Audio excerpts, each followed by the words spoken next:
Scott, I want to ask you, because over the weekend, Trump threatened to prosecute election workers. He suggested essentially they could cheat in the November elections. Obviously, without proof there.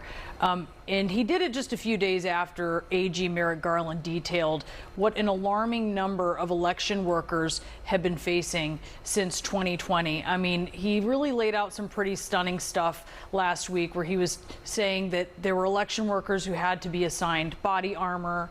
Their families were concerned for their safety. And this was obviously something that the Justice Department is moving forward on with their task force. Do you have concerns that Trump is making election workers vulnerable with these comments? Well, I'm concerned that we have a lot of stress on the system. I'm concerned that this election is high anxiety. I'm concerned that emotions are running high across the board.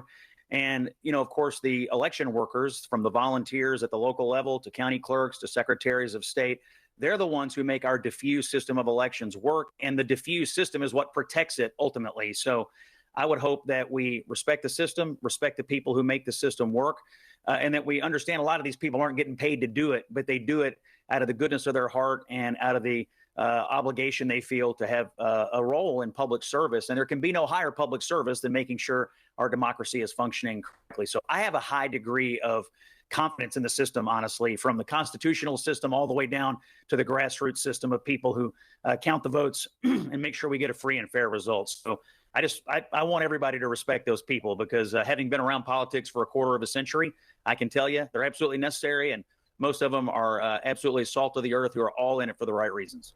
But the problem is that Donald Trump does not respect those people. The problem is that Donald Trump doesn't care if he put those people's lives in danger, because that's exactly what he did in 2020. That's exactly what he's doing, underscoring that he still believes that that election was stolen. If he does that in the debate, I think that is a wonderful opportunity for the vice president to underscore just how extremist Donald Trump is, just how much he lies, just how much the American people deserve much better. One of the key things that was a takeaway for me in the CNN poll was that the vast majority of Americans already believe that Donald Trump's policies are way too extremist, and that it's the vice president's policies that are much more mainstream and in line with what the majority of the American people value and believe. That is what she needs to continue to focus on, and how her policies will match that.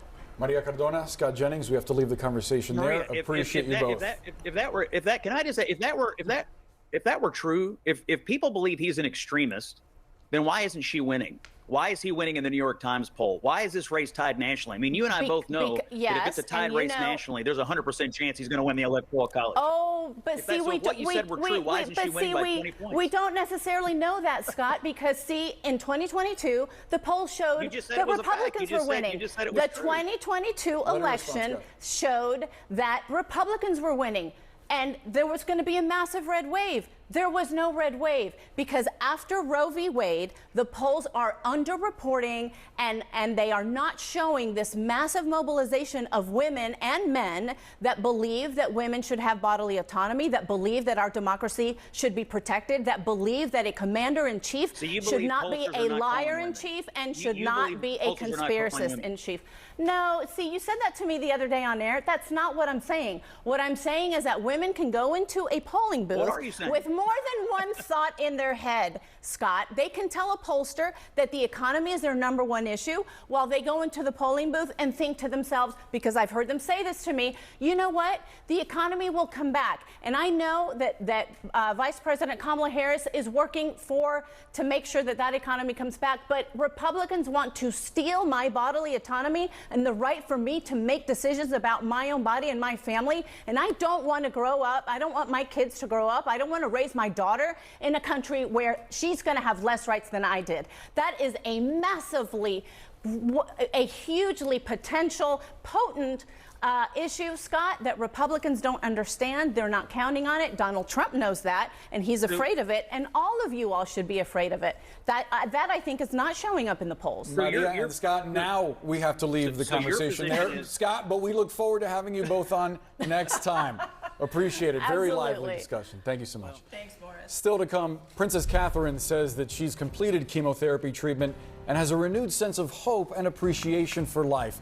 What's next for the princess? Plus, a judge granting Bryan Kohberger's change of venue motion over concerns he wouldn't get a fair trial for the killing of 4 University of Idaho students. We'll tell you how the victims' families are now reacting. And later, thousands forced to flee their homes in Southern California after this. A wildfire exploded in size. We'll have those stories and much more coming up on CNN News Central.